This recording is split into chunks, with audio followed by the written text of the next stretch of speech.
Good morning. सकाळी सकाळी पोर्चमध्ये आली आणि छान असं गुलाबाचं फूल दिसलं. तर आजची सकाळ सुंदर अशा फुलांनी झाली. तर बघा इथे मी वॉलपेपर लावलेला आहे. तुम्हाला जर याची लिंक पाहिजे असेल तर तुम्ही मला कमेंट करून सांगा. तर तुम्हाला जे दिसत आहे वरच्या साईडला तर ते प्लॅन्टस मी ते DIY घरीच बनवलेलं आहे. आणि माझ्या गार्डनमध्ये सुद्धा तुम्हाला जे काही दिसत आहे ते काही मी कुंड विकत आणलेले आहे आणि काही मी घरीच बनवलेले आहे दुधाच्या कॅने वगैरे पासून.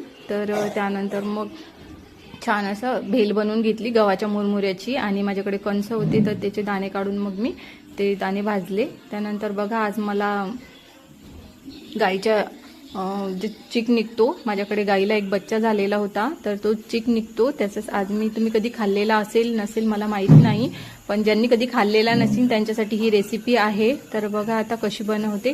तर सर्वात आधी हे दुधासारखंच असतं. तर याला गॅसवर ठेवलं आणि सतत याला ढवळत राहावं लागतं, कारण याला जर आपण असं फिरवलेलं नाही तर ते लागतं खाली, जळून जातं लवकरच. त्यानंतर मी त्याच्यामध्ये केसर टाकलं. केसरनी चव छान येईल आणि कलरसुद्धा चेंज होईल. त्यानंतर थोडीशी साखर टाकली.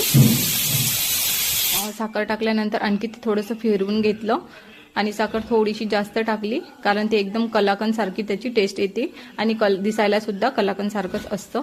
तर आता ते छान असं फिरवून घेतलं आणि बघा कलाकंदसारखं त्याला कलाकंदसारखं दिसत आहे आणि फायनली रेडी झालेलं आहे. खायला खूप जास्त टेस्टी आणि हेल्दी सुद्धा आहे. तुम्हाला जर कुठे मिळत असतील तर नक्की ट्राय करा, खूप छान लागतं. आणि मग माझ्याकडे थोडा वेळ होता तर असा एक DIY केला. तर कसा वाटला तुम्हाला ते कमेंट करून सांगा. तर माझ्याकडे 2 कॉफीच्या बॉटल होत्या तर त्याचाच हा DIY केला. तर असा होता.